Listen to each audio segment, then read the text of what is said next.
there's a lot of new information out there for women. And I think it's really important that we listen to our instinct on what truth is for us. Depending on what resonates with you, pay attention to that.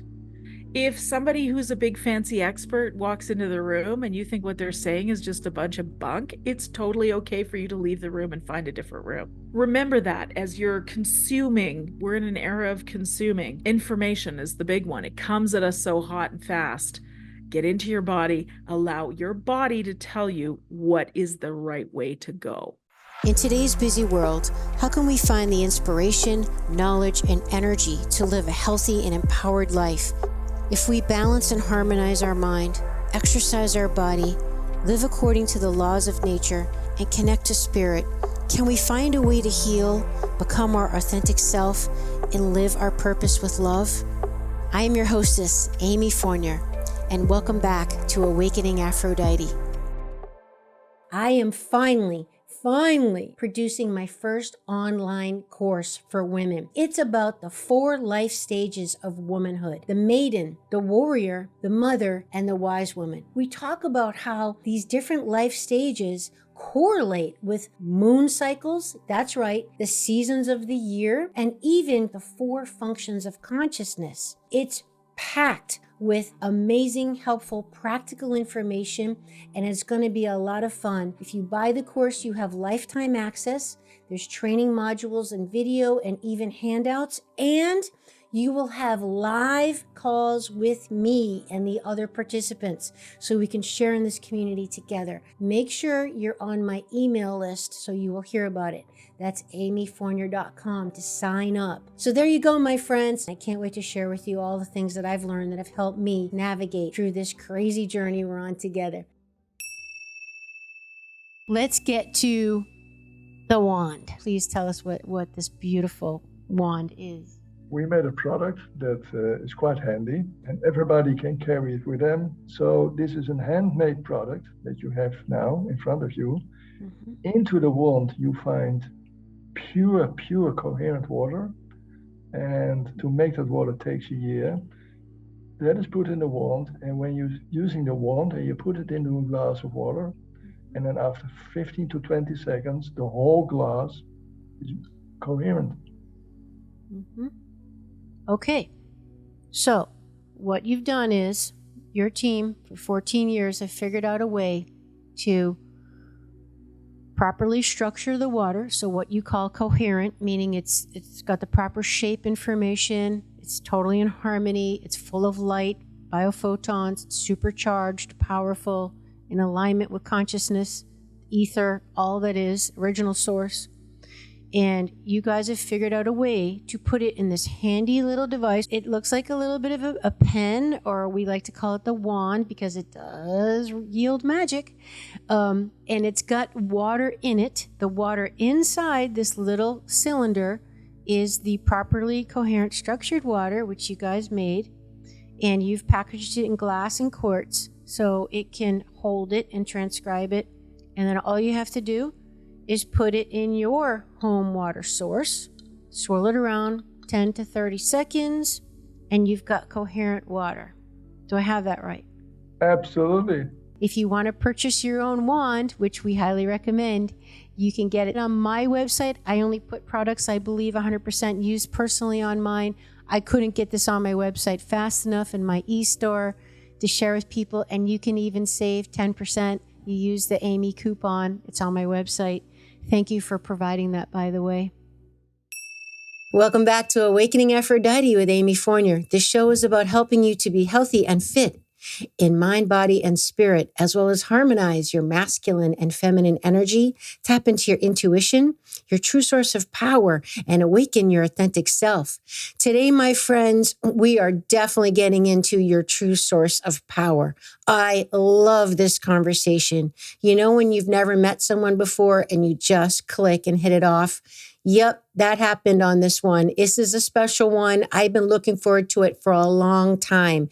Now, get this. This woman, first of all, has the best name ever.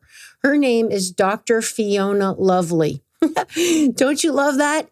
Dr. Lovely. Yes, you can call me Mrs. Lovely or Miss Lovely. Isn't that the best? She is a gem. What a beautiful soul, and just so full of life and wisdom and truth and authenticity and intelligence.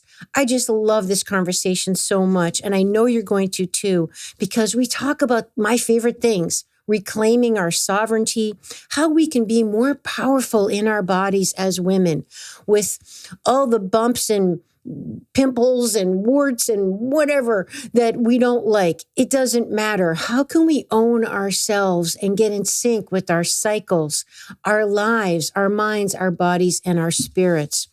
So Dr. Lovely has an amazing podcast I want to point out to you that I love, and it's called Not Your Mother's Menopause Podcast.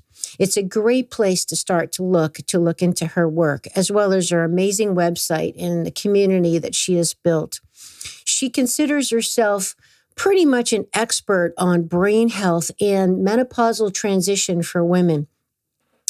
So she is a women's health expert with specialties in functional medicine, functional neurology, and restorative endocrinology. Her practice focus is to find the root cause of disease, reaching all aspects of health and making space for wellness. She's lectured on the topics of women's health, hormonal balance, brain function, and others.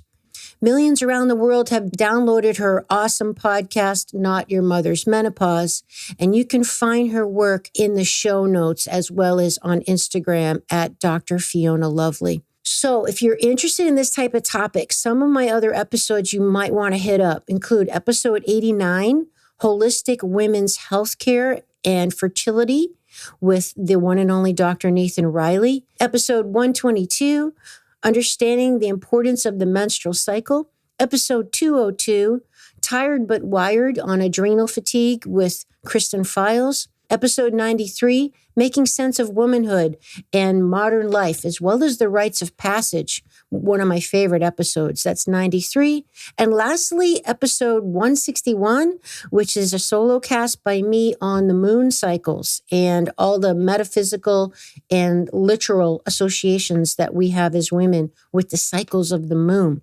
So some of the things we get into this show, we talk about functional health, menopause, what's going on, how stress is the number one factor to determine if you're going to have symptoms with PMS, but also going through menopausal stuff that we've all heard about.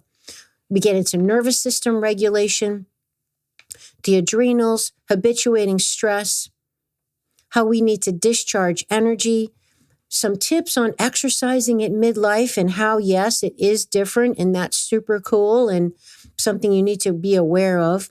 What's actually happening at midlife with our tissues and what's going on with estrogen and how estrogen is actually an important hormone for lubrication. And guess where it starts? In your mind. That's right. Your number one erogenous zone is definitely your mind. You probably know that. And this is a really cool part we get into too. We talk about incontinence, bladder symptoms, and particularly anybody that has reoccurring UTIs. And of course, we can't talk about women's health and mindset without getting into shame and guilt and feeling selfish and self-care, because we all need more tips and tools on how to do that. I love that she gives us a bunch of what I termed Fiona-isms, because she's just full with so many nuggets that go right to the jugular and right to the point that I know we're going to hit home for you. So we're going to feel our way forward in this beautiful conversation. Let's get more empowered and feel more love for our own body, minds, and spirits, as well as getting in harmony with life. Enjoy this awesome conversation with Dr. Fiona Lovely. And welcome back to Awakening Aphrodite with Amy Fournier. Dr. Fiona Lovely. I have been waiting a long time to say that amazing name. Welcome to the show, Dr. Lovely. Thank you, Amy. It's a pleasure to be here. I have been a big fan of your amazing podcast and all of your work, and just so grateful to have found you. I feel like you are such a wonderful role model for us females walking the planet, trying to find our way, a woman who is strong and beautiful and with an intelligent, wise voice, with a big open heart, a lot of compassion, a lot of humor too, and just so many of the qualities that I aspire to be myself. And just thrilled to share you with my audience today and to tap into some of your work and what you've found. So welcome. And you are now in Canada, is that right? Yes, that's right. I am Canadian. I went to school in the States, so I spent just about 9 years down in between Colorado and Iowa. But met my husband down there, and he and I decided to come back to Canada some time ago. So I guess back on my homeland, but my heart, my listeners too, most part are in the United States. No kidding. Yeah. Well, that's good because, as you know, when I have my next in-person women's retreat in Massachusetts, you're going to be top on my list of guest speakers to contact. So I you're going to love have it. a long road trip ahead of you because that's all the way across the country, right? It All the is. way to the East Coast. Okay. It is. Well, I And I would promise. love to. Thank you, because I'm absolutely taking you up on that, and I promise we'll make you feel right at home, and you'll fit right in. It'll be darn right warm and toasty coming from where you're from. Isn't that the truth? Yeah. So you are an expert of many things, all things women, in my opinion, but particularly with menopause and perimenopause and hormones and the role of stress, not only physically and biologically, but emotionally and mentally. You and I are. We have a lot in common in the fact that you love the whole mind thing as I do. I've always been fascinated. Yeah, the physical is important, but it's really how the mind works, right? And the powerful effect of the way that we process stress, we perceive stress, the story we give it. But I'd like to just kind of turn over to you and let's just share with us a little bit about the nature of your work and what you usually find with women and the things you really end up talking about and helping them with the most. Yeah, I mean, the stress piece is probably the biggest thing I talk about in my practice. No matter how women arrive at my door, whether they're here because they're looking for work with their brain. I do practice functional neurology, which means I'm looking at the brain and giving an assessment, kind of a peek under the hood, if you will. And sometimes that's an injury or that brings people in. And sometimes it's just a make sure everything's okay, a cognoscopy, if you would. Um, Stress is definitely a big part of it, as is nervous system dysregulation. I'll come back to that. Sometimes patients are coming to see, or people are coming to see me to get a sort of checkup on their hormones. And we can do that too. And inevitably, that conversation also ends up coming back to stress. And in fact, I teach women to become menopause doulas. It's one of the programs I offer. And that's one of the most important and foundational things I teach for women who want to add this to their coaching careers is stress is the number one factor in whether a woman will be symptomatic in her perimenopause or not. And for those of us who are Gen X, which are we're the ones going through the meno right now, starting to be the millennials now, the elder millennials, we learned that stress is a rite of passage. We learned that it's one of the ways we, in a really weird way, um, we take our worth from how much stuff we can take on, how productive we can be, how stressed we are. It's like a badge of honor. It is a messed up badge of honor. I meant to ask you, can I swear? You can It's do an whatever okay. you want, Okay. Dr. Lovely. This is a It this is is a an shitty badge of honor. yeah, yeah. Okay, good for you. You go Yeah. there. It Yes, sure right? is. That's for sure. Right, but we were Yeah. taught that was what we do. And what's really interesting now is I was just telling my husband this morning. I said it's fascinating to watch the Gen Z kids now. They really don't put up with this the way our generation did. Very interesting. So, anyways, whether we're talking about brain or we're talking about hormones, we're having the conversation about how much stress we're allowing in our lives, in our lifestyle. And nervous system dysregulation is a big conversation these days. There's lots of people talking about it. And I think I think for women, the biggest conversation or the biggest sort of lesson to glean, if you will, from the dysregulation conversation is that our wisdom is in our physical body. But for a lot of reasons, we've stepped out of allowing those sensations to rise, the feelings to rise. And we're in our heads all the time. Now, this is a very masculine way of being, is the thinking all the time, whereas the feminine is the physical body. So a lot of what ultimately I like to see happen when I'm having the conversation about nervous system regulation, and that is, are you in a hyper state, a hyper aware state, a hyper vigilant state, a stress state of being all the time? Because what happens, it gets switched on and then it doesn't shut back off. And we have to kind of reverse engineer peace by the physical body. And that's what I'm talking about when I say, how do you go about regulating a dysregulated nervous system? So, but for a woman, we need to get back into the physical selves because this is our connection to the ancestors. It's our connection to the earth.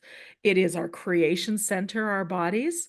And the hyper masculinization of the feminist eras, that has disallowed that for a lot of women. So now we're going backwards, actually returning to our natural state. It's not really going backwards, is it?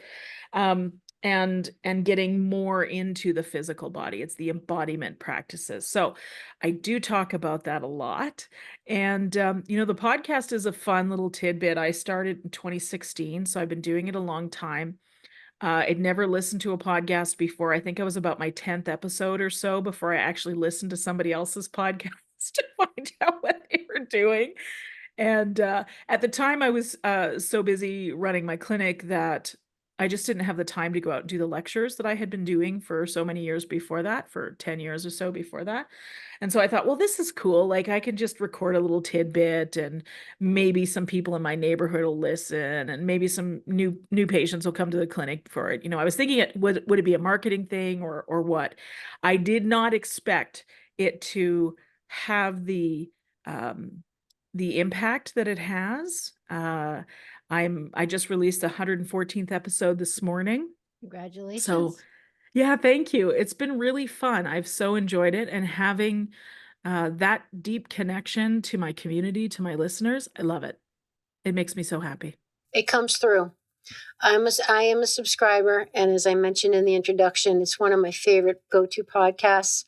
I just love following women like you, and you just deliver so much consistent value. It's always something really interesting and just so well prepared. You can just tell, like, well, I don't know. You certainly don't seem like you're ever winging any of it. Like it's just so nicely put together, and yeah, it just really comes through. And I always get something out of it. And I just think you have the most beautiful voice anyway.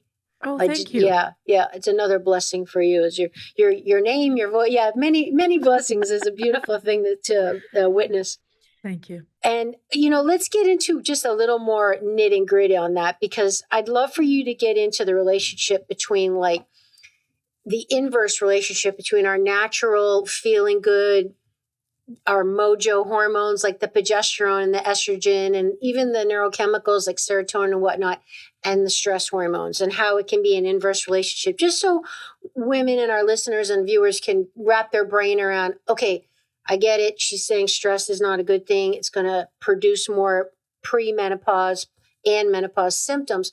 But what exactly does that mean? Like what's happening? So for example, you feel stressed out, cortisol goes up, so it's killing your progesterone, which is going to kill your thyroid. Like let's just kind of wrap a quick little bow around what does that really look like in an everyday life as to what's happening in our bodies, so we can really buy into why we need to control our stress so we don't have these physical symptoms. Yeah. Well, I think the most important piece is that when a woman is in the process of perimenopause, which is 35 to 55, so the average time a woman reaches menopause is 51, and that means she's been 12 months without a period. So I actually think we're going to start to see that number go up. It's gonna get, yeah, I think that's gonna be part of the evolution that's happening. But we've got these physical bodies that take much longer to evolve than the mental body, if you will. Anyways, Yeah. so we have this perimenopausal period of time that women are typically symptomatic in. And it can start as early as 35, which a lot of women are not even aware of. For me, looking back on it now at the age of 50, I can see that the symptoms really started for me at about 37 or 38. Oh, wow. Yeah, and that was sort of the fallout of so many years of high stress, professional education, all of that business, right? So one of the reasons why it's really, really important to manage the stress, which I'll talk about here in a minute, because I know it sounds so trite when someone says, well, just manage your stress. Right. Please. Yeah. I have some strong words, which I will hold in my mouth.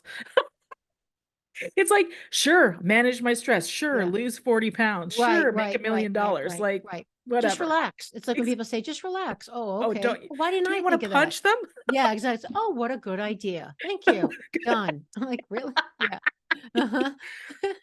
Well, one of the reasons why it's the most important is because our adrenal glands make the mother hormones, okay, for menopause and for stress. Now, let me explain that a little better. That's really a very simplified version. So, when we stop ovulating regularly and altogether at menopause, the progesterone production now translates from ovaries to the adrenal glands. So the adrenal glands are our stress response glands. They're the fight or flight glands. They're the ones that make sure our muscles have all that they need to run. Our blood sugar gets altered depending on what's needed in terms of the stress response system, blood pressure, fluid balance, a bunch of other things. But also these hormones, the adrenal glands have the ability to regulate some of the hormones. And the mother hormone, which is called pregnenolone, once a woman has stopped ovulating, it can split. It splits into either cortisol, stress response, or progesterone, which is the feminine balance. Okay. So if you are continually pushing the stress response button, then your body, your brain, because the brain is the software that commands the hardware of the body, your brain is going to command. So this is the HPA axis, or the hypothalamic pituitary adrenal axis. Okay. So what's happening, that's the stress response. That's the hormonal regulation system. What's happening is you're constantly pressing that stress button. You're getting more cortisol and you're not getting the balance with the progesterone production. So progesterone is a beautiful hormone. We know this.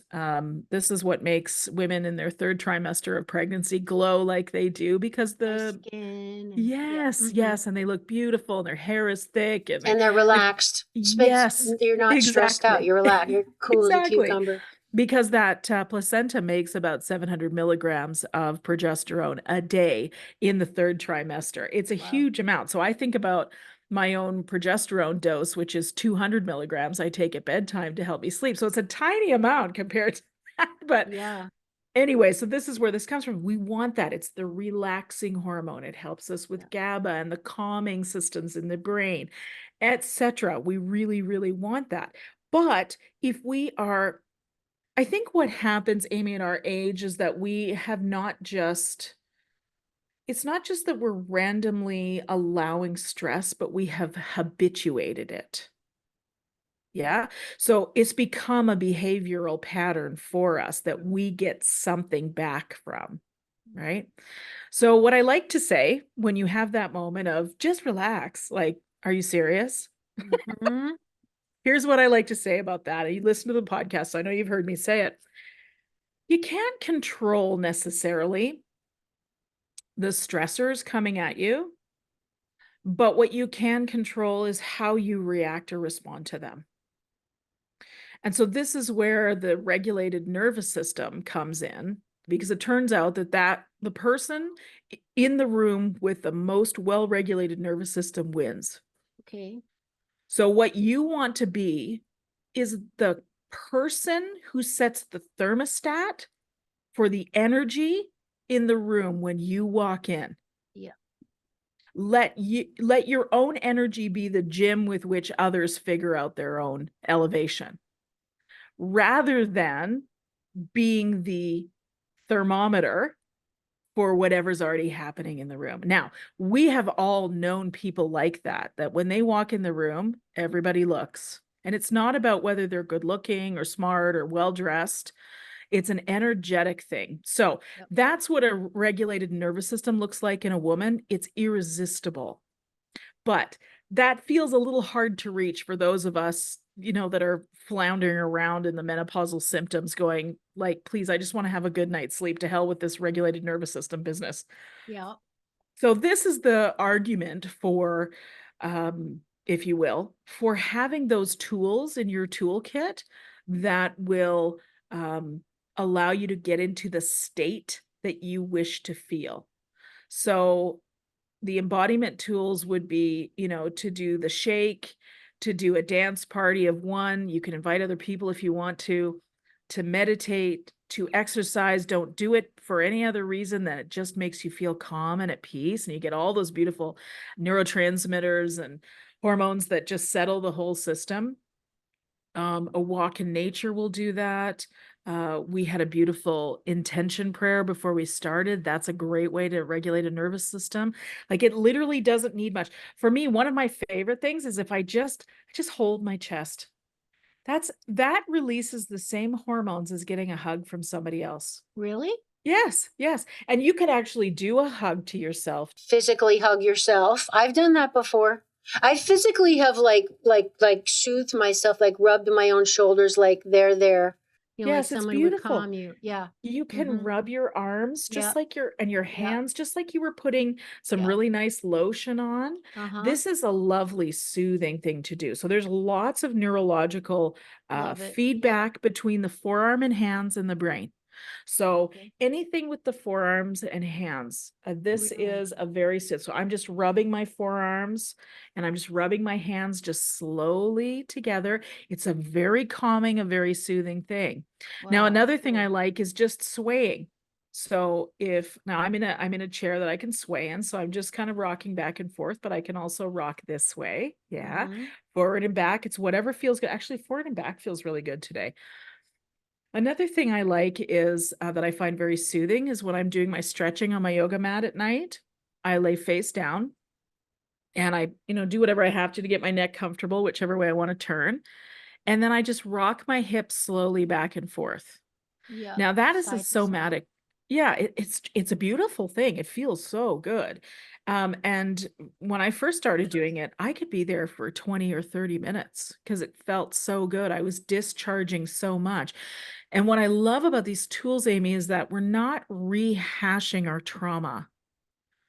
We're not reliving our pain. We're not talking through the situation. We're just discharging it from our energetic and physical body. And I think that is a beautiful practice. And I'm very happy. I've been talking about these things for years, but I'm very happy to see that a lot of people are talking about them these days too. I'm not the only one. So powerful and so simple and so free. I mean, come on, we're talking about no biohacking, no gadgets needed. You don't need to order on Amazon something else you don't need. It's like, just get on the floor, breathe, get into your body. I mean, what better thing is to get on the ground, which is associated with longevity, by the way, getting up and down off the ground.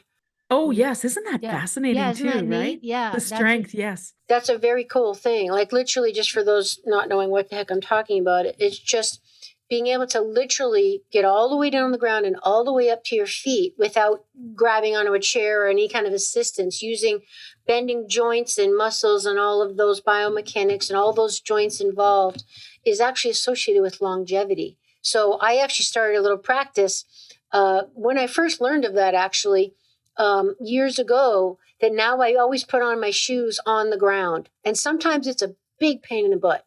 And, I now have 3 dogs, and sometimes it's not really a good idea, depending on my outfit, to get on a dirty floor. Yep. But I hear you. It's one of these little, like, mental agreements And maybe you can talk to us about that, because I know you're a big fan of self-care and how important that is, and particularly for women who feel very guilty about it. That one of my agreements is these are some of the things that I'm just going to do every day that will add up to big things when I tell myself I don't have time for the big things. But these little things are going to be significant over time, and they have been. And you know what I've learned too, Dr. Lovely, is that they're my way of honoring myself and not betraying myself and valuing myself by not telling myself I don't have time for something that literally will take 3 minutes. I mean, come on, Amy, like, you don't have time to do this? Like, it's one thing to say I don't have time to work out for an hour, 5-6 days a week, but it's another thing to say I don't have 5 minutes to do this. Like, okay, we really got to look at what's truth here and what kind of quality of life do you have, I do. Yeah. Well, to talk about the getting up off the floor thing, I Yeah. think not only is it keeping all of the pelvic and low back and lower extremity muscles, tendons, nerves, all of that activated, but it's keeping it limber, because we know for women, if we have a fall and break a hip, we are much more likely to pass away from the experience in the 12 months after we've broken a hip. Yeah, it takes the risk of dying way up. So the idea behind it is you're activating those muscles, you're keeping them limber. And one of the great things you can do for that too is squatting. Sure. Yeah. The king of all exercises, the squat. It really is. Should be doing it every day when you go to the bathroom. That is a squat. That, like that's at least supposed to be. Yeah. Okay, this is the most unglamorous explanation like ever, but I think it's important. Good. Give it to us. Okay, I'm a cat mom. So I have the scooping the litter box is a pink job in our house. Yeah, okay. Okay. We like big dogs, so it's okay that the dog scooping is my husband's job. Anyways. Oh, gotcha. Yeah. That's a big job. It is a big job. And Yep. so I have when I scoop the litter box, I squat for a long period of time as I'm in there scooping, right? Because if you know this, you're bent over and then it hurts your back. So at some point when I was a much younger woman, I figured out a squat was far more comfortable. And in a strange way, I've been doing training. That's awesome. I mean, think of how many squats you're now doing in a week, but that's exactly to my point, Dr. Lovely. Like, these are the ways we fit in wellness and self-care as a lifestyle. These are the ways we fit them in. These silly little things that aren't the official, the fancy official, 20-minute hit workout and all this stuff, which is great. But this is real lifestyle stuff that does add up to something that means something. Well, I think as we get older, the high intensity interval training exercises are very good for our brain, but we don't have to do nearly as much of it as we think. So true. I've noticed It's that not too. like when we were 25 or 30 and just trying to fit into a dress. Okay. We don't want to exercise like that anymore, anyways. And what the research is showing us now for those women like you and I in midlife is that we want to do more strength training. We want to be building muscles and mobility. And so, yes, and mobility. You got it. So we can build these little things into our day to day. You sit on the floor to put your shoes on. I squat to put my shoes on. So again, it's whatever works. But when I'm getting up off my yoga mat every night, sometimes I'm like groan. There's a whole lot of groaning and other things happening. Oh, trust me, I'm groaning plenty. And I'm like, should I hang on to the edge of the bed to do it? I'm like, nope, you're not. You're going to jump up on your toes, or you're going to, depending on the status of my SI joint at the time, it may be a jump up or not. But it turns out these things are actually just really important. And over time, they make such a big difference. But while you're down there, do your stretching for sure. But you can also regulate your nervous system. So one of the things we're learning sort of anew, if you will, or really putting attention to it, is the musculoskeletal syndrome of menopause, which is essentially what happens to our physical tissues with the decline of estrogen in particular. And so a lot of women find they get to their 40s and all of a sudden their back hurts all the time, or their feet hurt, or they've all of a sudden got wrist injuries, or their neck is sore all the time. Well, it turns out this is actually a symptom of menopause. This is a deficiency of estrogen problem. Yes. Yes. Really? Yes. So a So decline of the tissues from yes, estrogen. Wow. estrogen is a lubricator. Whether we're talking about eyes, who hasn't, I mean, in Alberta here, it's dry AF. So we have dry eyes and all kinds of other things, right? Actually, it's similar to Denver in that way. Very dry there too, right? We get the Chinook winds that come in and dry everything out. So dry eyes, dry vagina, which people do typically associate with menopause, which is fine, but it's also drying out those tissues, which is why all of a sudden you hurt. You're sore, you get the achy joints. It totally makes sense. Totally. I never thought of it like that. Mhm. Well, everything is systemic. So obviously, yeah. I mean, it's Amy, are you funny. telling me it's time for me to do a podcast episode on that? I sure am. I'm going to give you a whole list of topics I'd love for you to Please tell us do. about. Yeah. But yeah, that's wow. Well, you're always ahead of the curve anyway with things like, like being a mind reader, just stuff like that. Like, things that we've probably all been experiencing or thinking about, but we never connected the dots. And then someone like you comes along and then we're like, well, of course, that makes sense. Yeah. I mean, if it's drying out this part of my body, why wouldn't it be drying out that? Why isn't it all related? So, okay, so bringing estrogen into balance, and I know you've also talked about, as I have, the influence of phytoestrogens like the soys and the flax and the chia, and then of course the plastics and the air fresheners and the scented candles and all these things that are wreaking havoc with our internal estrogen. But what are some other ways that we can help our tissues be more fluid and moist to help offset this, other than taking like HRTs and creams and stuff? Is there anything else we can do just lifestyle wise? Yeah, certainly. So, number one thing is most people are dehydrated. So, Yes. boo, if you're not drinking half your body weight in ounces every day, you're dehydrated.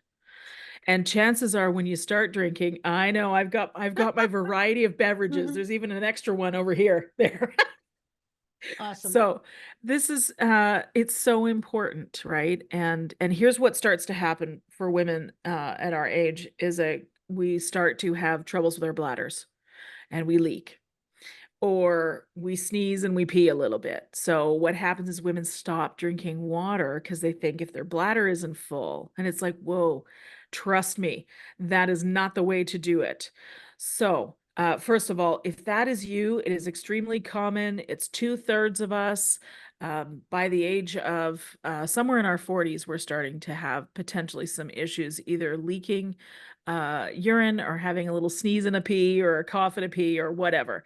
There's different versions of it. Find yourself a pelvic floor physio in your area. There's more and more of them all the time. It's great stuff. So, number one, it's not just about your Kegels. The Kegels could be making it Yep. worse. So, Yes. yep, Can be also be food allergies too, like a leaky gut, hundred like turning off percent. your pelvic floor and your internal stabilizing system because it's a reflex from your gut. So it Yes. can be turning off your stabilizers. So you got to dial in that diet and get rid of all the crap. Absolutely, yes, and I've seen things like mold and Lyme show up in Wow. bladder symptoms as well. But while we're on the topic of bladder symptoms, let me just put this out here because this is kind of a PSA. I'm beating this drum as much as I can. If you're a woman that has urinary incontinence and you have repeat UTIs, please go talk to your doctor about getting vaginal cream estrogen. That is the appropriate treatment for repeat UTIs. If you have an acute infection, you have to be treated with antibiotics, but the preventative is vaginal estrogen. Okay, so it's a tiny amount of estrogen, but it makes a huge difference. I use this myself. I can tell you it is glorious. I want to bathe in it. It's fantastic. Really very, very good stuff. I like it. So, anyways, it is a tiny amount. Don't worry about it. If you're somebody that's not interested in hormones, let me tell you that if you added up um, the amount that you would use of the cream every day for a year, it would make for one birth control pill. Wow. It's a tiny amount. and it just makes all the tissues more healthy. Also, if you're having problems with painful intercourse, this is another remedy for this. Yeah. Or you're just finding that the tissues of the vulva and vagina for you are just getting very fragile, maybe itchy, maybe dried out. I'm telling you, vaginal estrogen, the bomb. No kidding. Yeah. Is it a long-term thing or short term? As long as it feels good. Okay, so not to kind of go totally, but what about the emotional component of that? Like, I'm just going to go there. Like, like wrong partner. Like, or just, you know what? You know how all our biggest erogenous zone is our brain, right? Particularly for women. And, romance and foreplay starts not in the bedroom, just in the little things in your life together. Yeah. So, what about when the woman just, I don't know, there's animosity, there's hurt, there's frustration, there's whatever. So, we're dry because all that love, sexiness, hotness is gone because there's been some water under the bridge. How can you help us with that? Getting lubricated from the brain when it's emotional. Yes. And this is a great thing for you to bring up because it's difficult to talk to your doctor about these things. And, as somebody who's counseled women on the passage of menopause and the symptoms of menopause, including things like painful intercourse and low libido, that's the question I get asked a lot. And my first response to that is, do you still feel connected to your partner? Because the thing is, you can throw every patch and cream and Viagra and vibrator and lube and everything else at it, but we take our partners into our bodies, inside our bodies. So, frankly, if the connection isn't there, that's a pretty difficult thing to pull off. And that's why I ask, because it's like so much lifestyle you can do, but when there's really something emotionally a barrier that's just turning your body off in your spirit, we got to address that, right? Because you're really, like you said, there's no cream that's going to make it work. I mean, you can physically do it, but it's certainly not going to be what it could be or should be, or you'd want it to be, Yeah, absolutely. Well, and quite often what I say to the ladies that are here is, is there a conversation you need to have with your partner? Do you feel like, because the thing is, our interest in sex absolutely changes with our hormones in our 40s and 50s. And so it's foolish for us to think that we are going to maintain it. It does happen sometimes, but I think the problem there is that we are comparing ourselves to the male libido. Yep. Right. And And TV so, and movies and yes, Yep. absolutely. Which is, it's Hollywood. It's Instagram. Like Which people is are only showing, masculine, which is a absolutely. masculine idea of sex. And they're only showing you the good stuff, right? That's right. Yep. Yeah. I mean, how many women at the age of, let's say, peri-menopause would actually prefer to have sex that doesn't include penetration? Yeah. I'm gonna guess there's a lot of us. Wow. But is that even part of the conversation? It's not. Yeah. No. It's becoming part of the conversation, but slowly. But the truth is, sex education for our generation was the shits. It was terrible. I mean, we learned how this is if we were in public school, Catholic school, depending on the system, where you were, you may not have even gotten any, or it was abstinence. That's right. It was don't do it, or Yeah. because you're being watched and you will burn in hell unless you're married. Oh my Period. God. Like as if that's going to work. That's what we were told. Like, Yeah. period. Like, wait till you're married, and if you get divorced once you're married, you are committing adultery and you're going to burn in hell. Wow. Yeah. Okay. That's what I was. It was pretty strict. Like scared the heck out of me. Is it any wonder that we have all kinds of baggage around sex?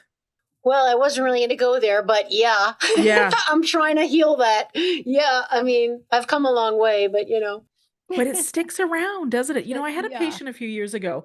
She was on the table and she said something to me about, well, I feel guilty all the time. And I said, well, guilty for what? And she said, well, because he died on the cross for us. Oh. And this was a woman in her 60s. Okay. Yep. So I was like, I was blown away. Okay. I was not raised Catholic, obviously. I went to church as a kid, but not like that kind of situation, right? I literally was floored. I was like, do people really walk around Yep. with this? I had no Yeah. idea, Amy. I had Every no day. Every idea. day. I remember being a little girl going to sleep at night and looking up at the ceiling because God's always watching you, judging you, good and bad, good and bad, always judging you. Like you're never alone. Like I'd even go to I remember when I first getting my period, the whole thing. Like I remember inserting tampons and stuff as a young girl when I Yeah. was learning how to deal with periods and being really ashamed to do that because God was watching me from the ceiling and touching myself. I mean, it was really, this is my own body that God made, that my period was the most blessed, sacred thing Mm-hmm. based on my ancestors, and the female blood was a blood right and was considered the divine feminine wine of life that was put all over monuments and used in ceremony, and it was women's magic power. I mean, it was so revered and respected and honored, and it's been completely turned around somewhere along the way to be dirty, the curse, to be shameful, to be a pain in the butt, and all this stuff. It's like, oh my gosh, how did it get so literally 360?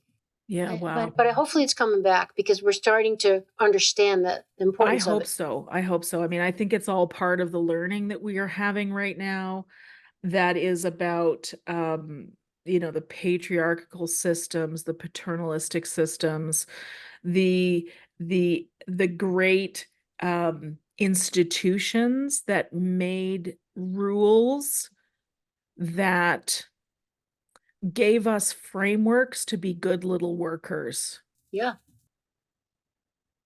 So now we're moving away from that and we're able to sort of reclaim sovereignty, if you will.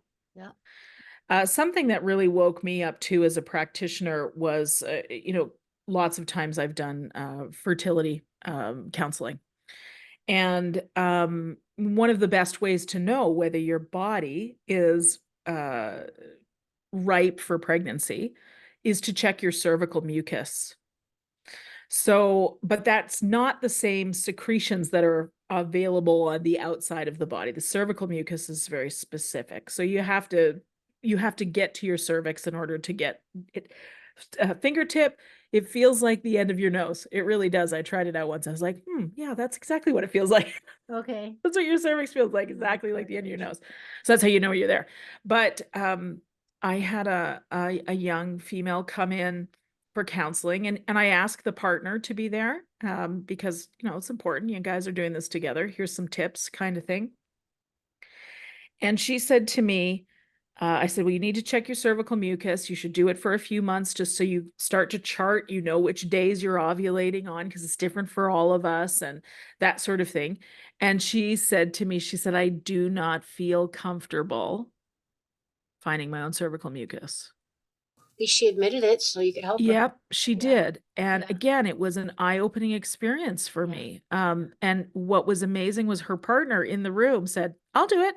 Awesome. Yeah. Done. That's great. We'll do it together. Yeah, I know. They are very much still together. They were newly married at that Yeah, point, and they've that's a got good 3 kids sign. now, so Good something sign. worked. Yeah, right. Good. Glad somebody's a success story.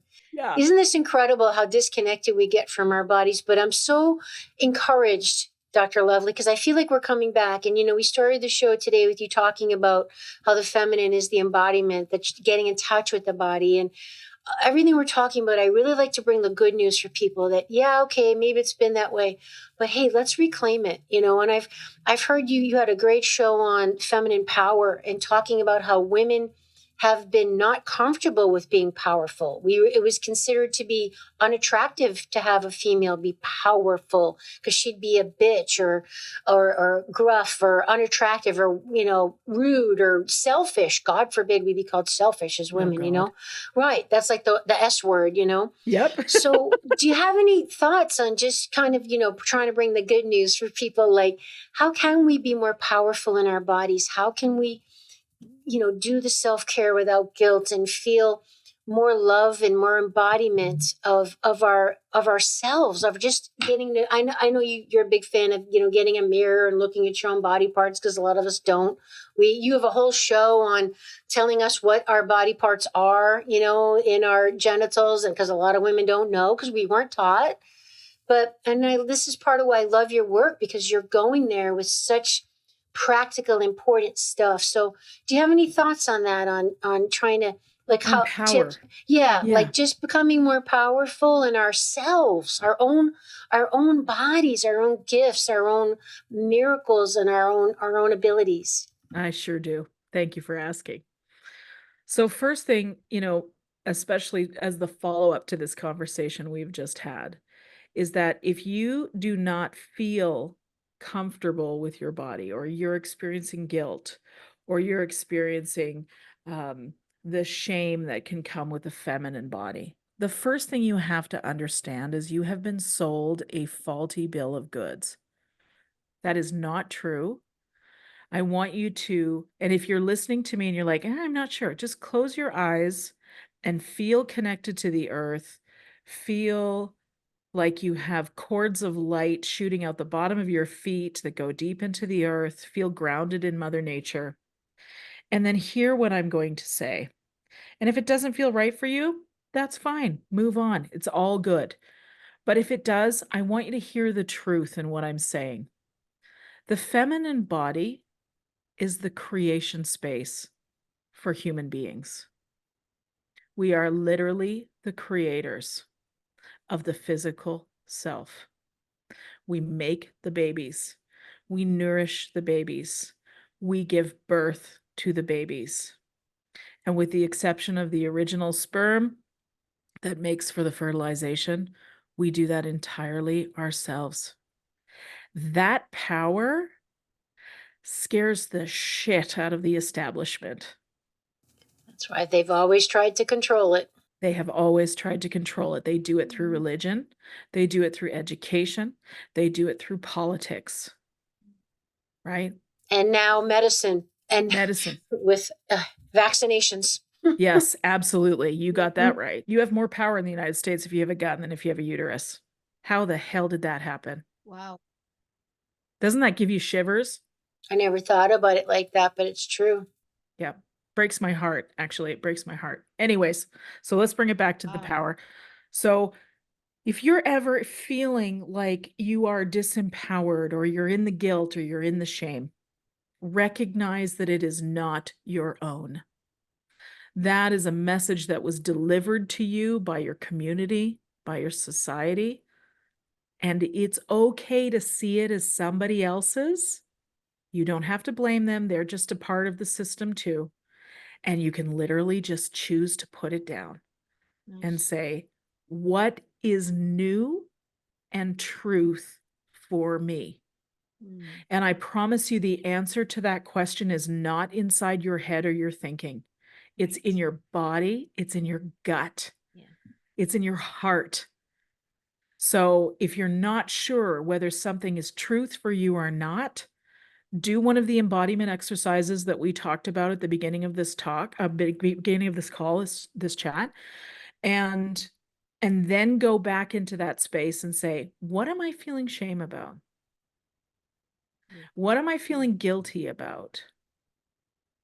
Selfishness was one of the ways they kept us small as women. They kept us small and powerless. Because as mothers, we give away we give away our time and our energy all the time. It's part of our biology. That's okay.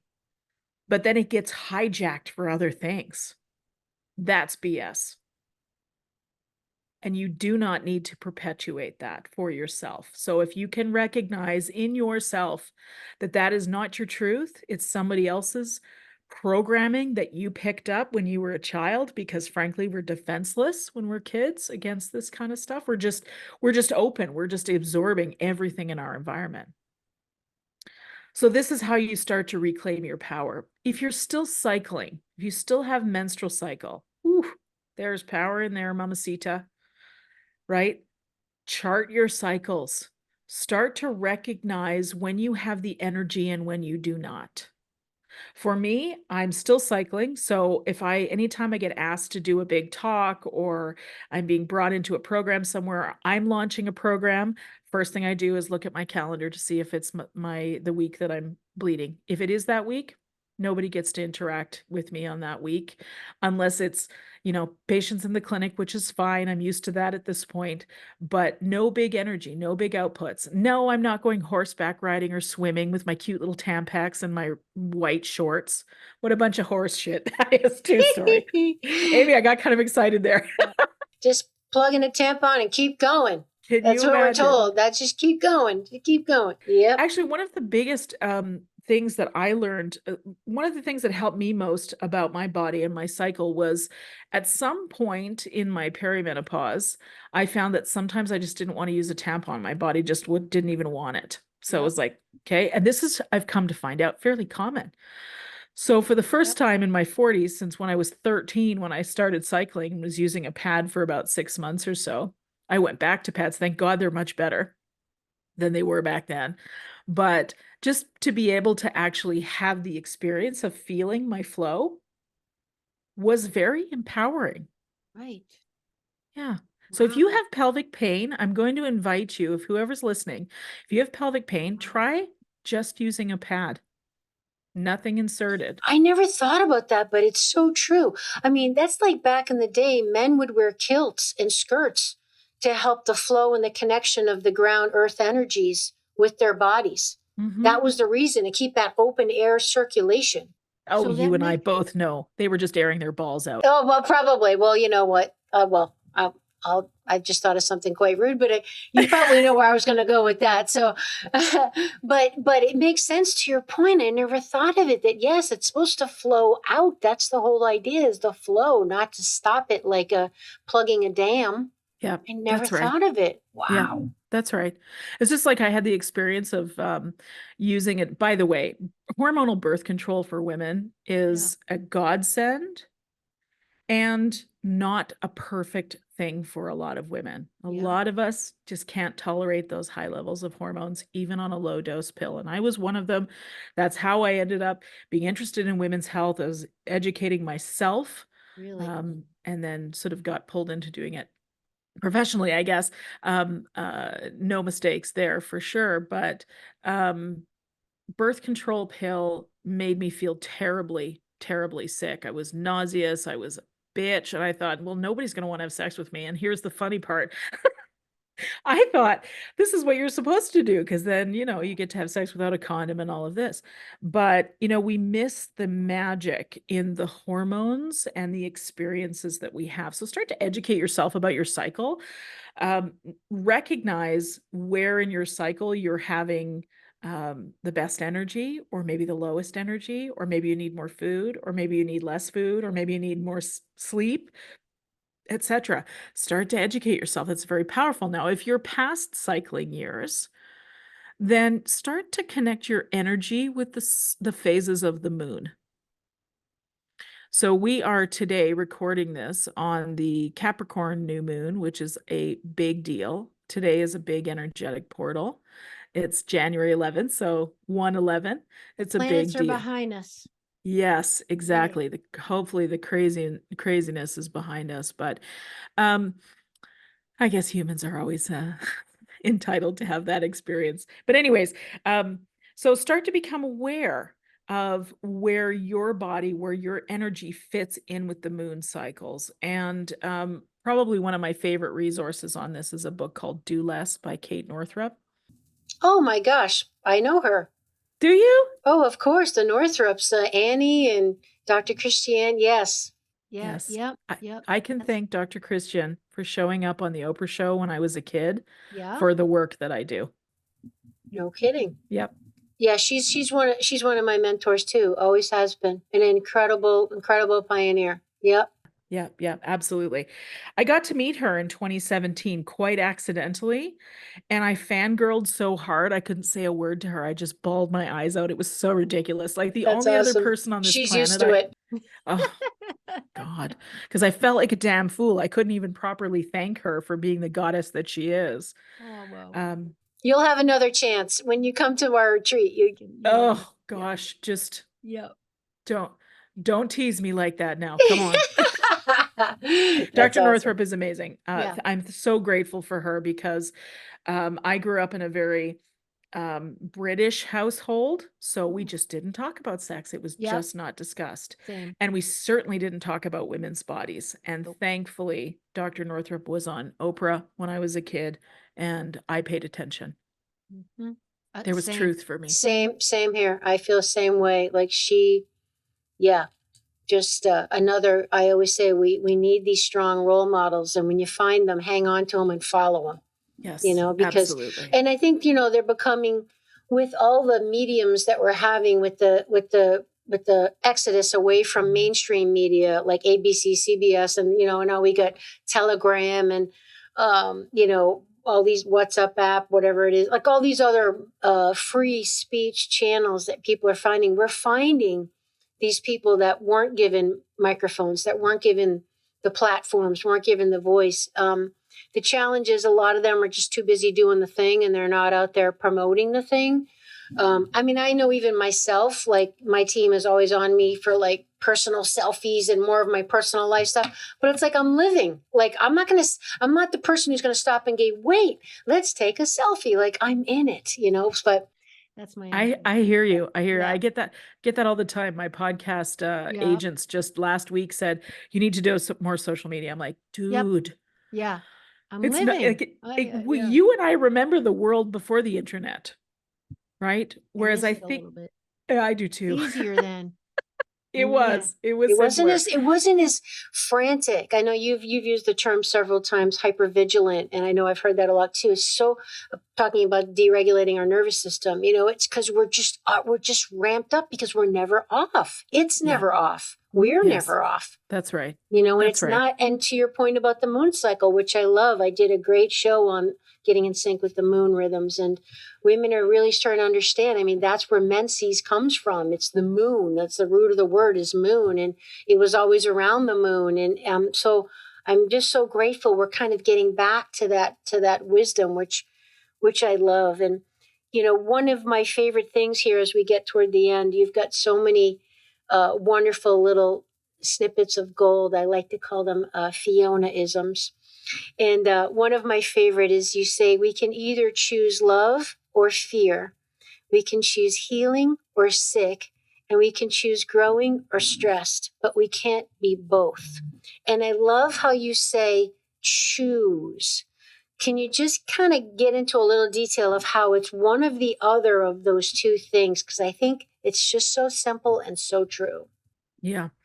So again, it comes back to that modulation of stress. Stress is going to come in, but how we react to it, that's the thing we have control of. So when something comes at you, you get to choose. To take it to A Course in Miracles, you get to choose love or fear, right? You can't have both.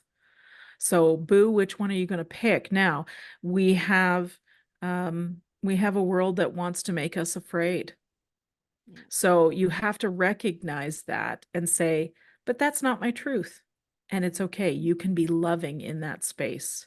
And I think that's really, really important to recognize. And that's what I mean by choosing it. Actually, actively going, who do I want to be and how do I want to respond? Yeah. You can take a pause before you respond. Absolutely. Every single time.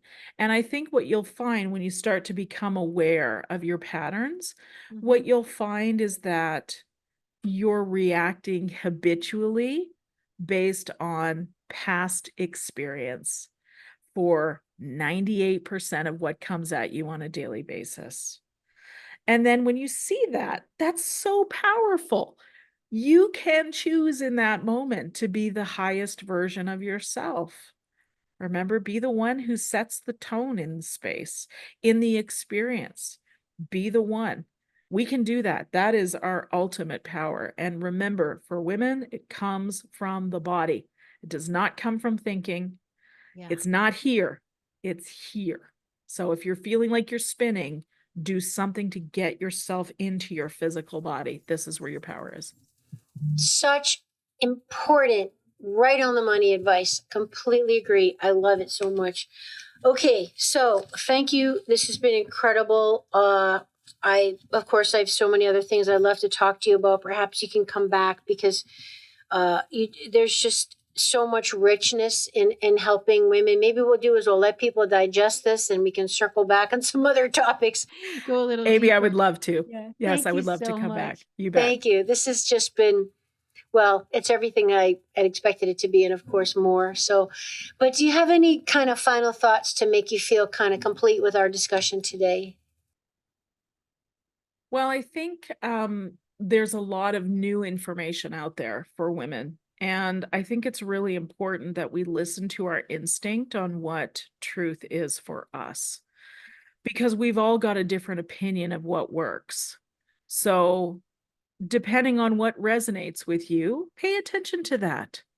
If somebody who's a big fancy expert walks into the room and you think what they're saying is just a bunch of bunk, it's totally okay for you to leave the room and find a different room. So remember that as you're consuming, because this is what we are. We're in an era of consuming. Yeah. Information is the big one. It comes at us so hot and fast. Get into your body, allow your body to tell you what is the right way to go. And I think that's really, really important. Of course, you can find out more about my work on my website, which is drlovely.com. You can find me on TikTok and Instagram at Dr. Fiona Lovely. And on Facebook, it's at Not Your Mother's Menopause Podcast, which is the name of the podcast, Not Your Mother's Menopause. Such a great show. Thank you. Get into your body and let your body tell you the way and show you the way. Yeah, it will never lie to you. It will never lie to you. And if you can't hear what it's saying, just start, because you will. You just have to you have to drop your awareness. And what I always tell people is close your eyes, because that helps you literally go within, because you turn out the external, and breathe and just drop your conscious awareness down your neck into your body, and just kind of visualize yourself opening like a flower and softening like ice melting. Mm-hmm. Visualize that melting, softening, because that's the feminine, allowing things to just blossom. Beautiful. And then you'll start to cultivate, what am I feeling? Because what I found is a lot of people are afraid to feel, which is why they don't. Because they don't want to feel the hurt. They don't want to feel the pain. They're afraid they'll get lost in it and they can't recover and they'll lose control. So that's a whole nother discussion maybe, but that's where support comes in. And I know you're a big fan on getting support, and getting a mentor or a tribe, women's circles. You have women's groups as well as I do. There's people like us out there that want to be together to help each other, because there's a reason why support groups work, because there's power in community, and shame exists in secret. And when you share your story and actually get it out, it's part of the healing medicine. And you realize you're not alone. And then all of a sudden you can alchemize it to something beautiful. Yeah, you have said that so well. And the truth is, women have been healing in community for millennia. Yeah, that's what we just thought we had to be separate for about the last 100, 200, 300, 400 Which years. Which is a nanosecond. Like, that's not how it's been. That's what kills me. Women don't realize women had been in power. The word queen comes from owner of the land. Yeah. Like, that's the root of the word queen is land owner. Like, women were powerful at a time, and not even necessarily more powerful than men. In some societies they were, but equal, different, but equal, different, but equal. And that was important. It hasn't always been this way. No. And I think just knowing that alone is powerful. Like, so wait a minute. Oh, because when you know it, you can go, wait a minute, maybe that's not true. Yeah. And then you can attune to something different, which again, your body is going to be the best. This is how we feel our way forward. We don't think our way forward, but we've been taught to think. Is that a Fiona-ism? Did I just do a Fiona-ism? You just got a brand new one launched today on Awakening Aphrodite. Feel our way forward. Yes, I'm writing it feel down. Our way forward. Yep. And we've gotten out of the practice of it. So you're absolutely right. If you're not sure how to do it, it's just a muscle you have to practice, boo.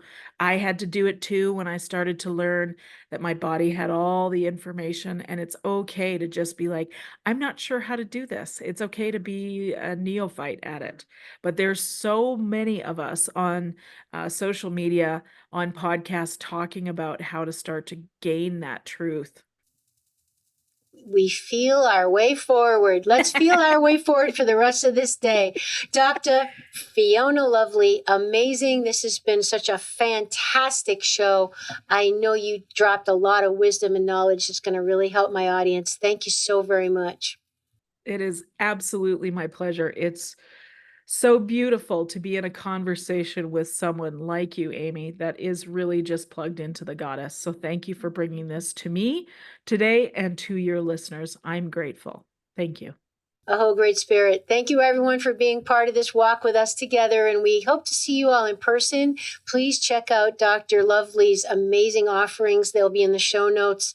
And hopefully you'll see her live at one of my next in-person events. And you just jump on my email list to be notified of when those start up.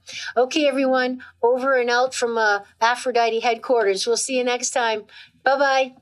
Would you like to support my mission to help empower people all over the world to be all of who they truly are? If so, please subscribe to the show, leave a review on iTunes, and share it with a friend.